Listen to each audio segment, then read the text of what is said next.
మధుబాబు గారు, welcome to Suman TV. నమస్తే అనిల్ సింగ్ గారు. మీ అమూల్యమైన సమయాన్ని మాకు అందించారు. సో మా రిక్వెస్ట్ మీరు యాక్సెప్ట్ చేసి పిలవంగానే మీరు వచ్చినందుకు చాలా థ్యాంక్స్ అండి.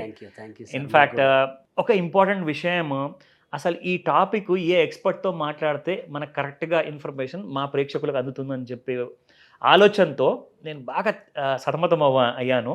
సో ఈ విషయంలో చాలామందికి క్లారిటీ లేక కాస్తంత కన్ఫ్యూజన్లో ఉన్నారు.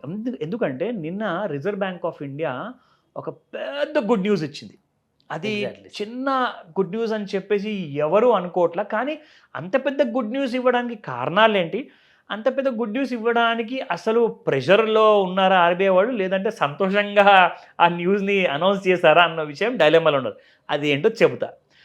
దాదాపు 2,11,000 కోట్ల రూపాయలు డివిడెండ్ రూపంలో కేంద్ర ప్రభుత్వానికి ఆర్బీఐ ఇచ్చిందంటే అసలు ఆర్బీఐకి ఎంత ఇన్కమ్ వచ్చి ఉంటుంది, ఎంత టర్న్ ఓవర్ చేసి ఉంటుంది. సో గత సంవత్సరంతో పోల్చుకుంటే ఇప్పుడు ఈ సంవత్సరంలో ఎంత ఇచ్చారు అంటే దాదాపు మనకు 140% దాటిపోయింది. ఆర్బీఐ అంత డివిడెండ్ ఇచ్చిందంటే లోన్ మార్కెట్ ఖచ్చితంగా ఏదో పెరుగుతున్నట్టే. ఎగ్జాక్ట్లీ. ఈ డీటెయిల్స్ కాస్త మీరు చెప్పండి. ఎందుకంటే మా దగ్గర అడిగిన వాళ్ళు అందరూ లోన్ అప్లై చేయాలా వద్దా, రాదా వస్తుందా అన్న కన్ఫ్యూజన్లో ఉన్నారు. కోవిడ్ ముందు చూసుకుంటే మార్కెట్ చాలా బాగుంది. మధ్యలో కొంచెం చిన్న బ్రేక్ అనుకోవాలి. ఎప్పుడండి? కోవిడ్ మన 2020-21 టైంలో. ఓకే, లాక్డౌన్ సమయంలో. Yes, exactly.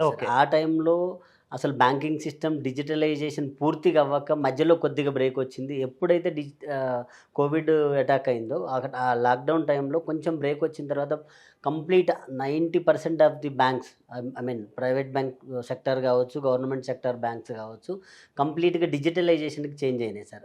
In terms of account opening కావచ్చు, లోన్ డిస్బర్స్మెంట్ రూపంలో కావచ్చు, కంప్లీట్ డిజిటలైజేషన్ అవ్వడం వల్ల కోవిడ్ బిఫోర్ మార్కెట్ ఎలా ఉందో దానికి మించి ఇప్పుడు బిజినెస్ అనేది రన్ అవుతుంది సార్. లోన్ మార్కెట్ అనేది ఇప్పుడు ఇంకా చాలా అగ్రెసివ్గా అయింది సార్.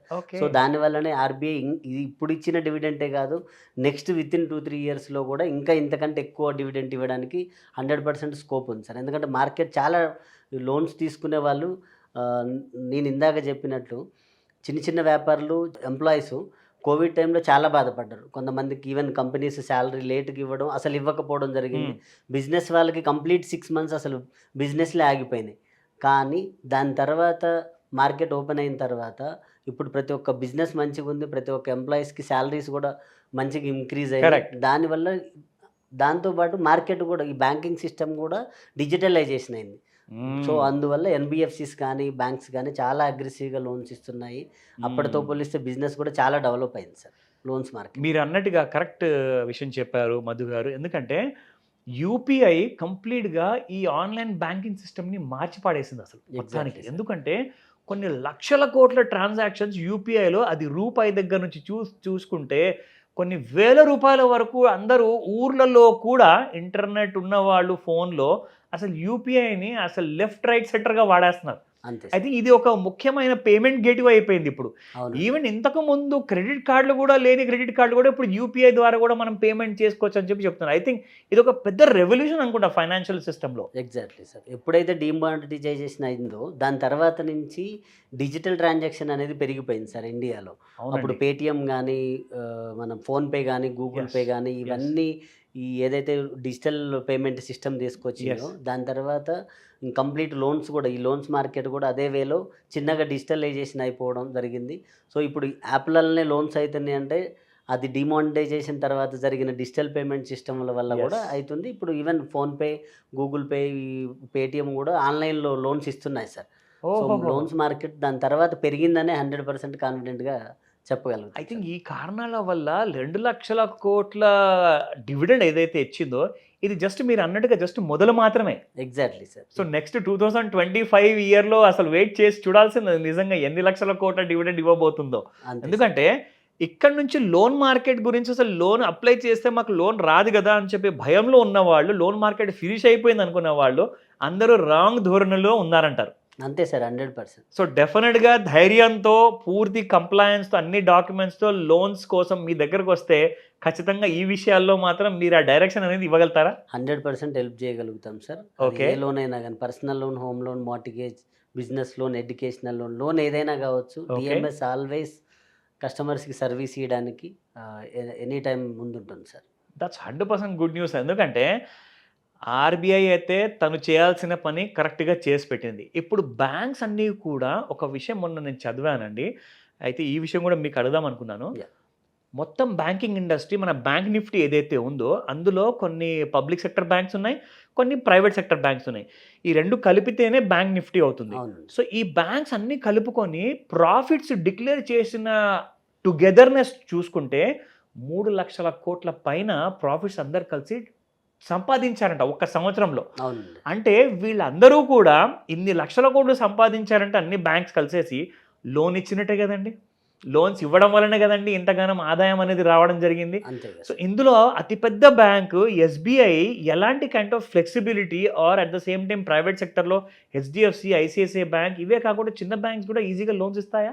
ఇస్తాయండి. ఎస్బీఐ అన్నారు కదా మీరు. ఆ ఎస్బీఐ చూసుకుంటే మనకి not only SBI, state bank of India and bank of India, union bank of India, bank of Maharashtra ఇలాంటి నేషనలైజ్ బ్యాంక్స్‌లో ప్రతి ఒక్క బ్యాంక్‌లో మనకి ప్రాపర్ డాక్యుమెంట్స్ ఉంటే ప్రతి ఒక్కళ్ళకి హోమ్ లోన్ కావచ్చు, ఎడ్యుకేషనల్ లోన్ కావచ్చు చాలా ఈజీగా ఇస్తున్నాయి సార్. ఇంతకు ఓకే. ముందుతో పోలిస్తే ప్రాసెస్ కూడా చాలా ఫాస్ట్ అయిందండి. ఓకే. లీగల్ రిపోర్ట్స్ కానీ, టెక్నికల్ రిపోర్ట్స్ కానీ చాలా తొందరగా వస్తున్నాయి. Part of digitalization okay. Immediately వస్తున్నాయి.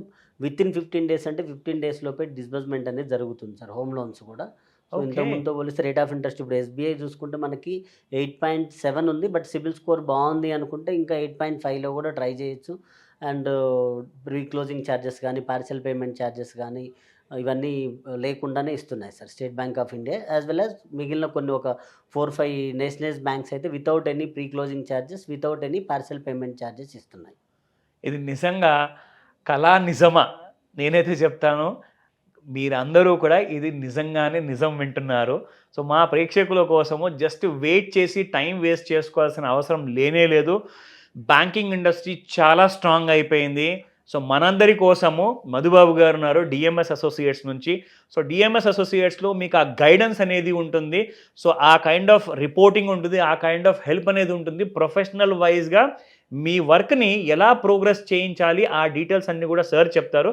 సో ఒకసారి అడిగి తెలుసుకుందాము. సార్, మీతో కాంటాక్ట్లోకి రావాలి అంటే మీరు మా ప్రేక్షకులకు ఎవరైతే చూస్తున్నారో ఈ ప్రోగ్రామ్ వాళ్ళకి డిఎంఎస్ అసోసియేట్ నుంచి మీరు సర్వీస్ ఎలా ప్రొవైడ్ చేస్తారు? మనకి స్క్రీన్ మీద ఒక డిస్ప్లేలో ఒక నెంబర్ ఇస్తున్నాం సార్. దానికి జస్ట్ మీరు కాల్ చేసి ఒక 2-3 డీటెయిల్స్ అడుగుతాము. మీరు అది చెప్పగలిగారంటే మీకు వితిన్ 2 మినిట్స్లో మీకు లోన్ వస్తుందా రాదా, వస్తే ఎంత ఇంట్రెస్ట్ రేట్తో వస్తుంది, ఎన్ని ఇయర్స్ టెన్యూర్కి వస్తుంది, అండ్ ఇంట్రెస్ట్ రేట్ ఎంత, ప్రాసెసింగ్ ఫీ ఎంత అనేది వితిన్ 2 మినిట్స్లో మీకు ఎక్స్ప్లెయిన్ చేస్తాం సార్.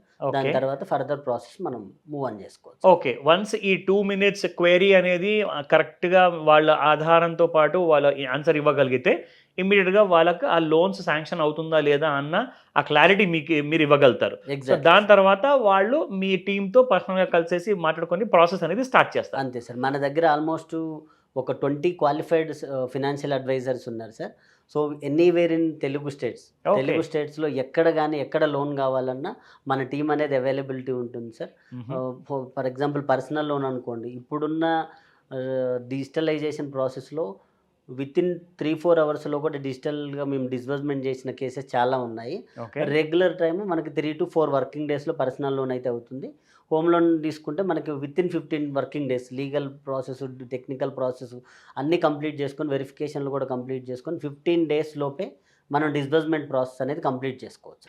చాలా మంచి శుభవార్త ఇచ్చారు. ఇన్ఫ్యాక్ట్ ఇమ్మీడియట్గా ఈ ఆపర్చునిటీ తీసుకోమని చెప్తాను. Thank you very Thank you, much sir. Madhu గారు. Thank you Anil Singh. Thank you, sir. Thank you so much.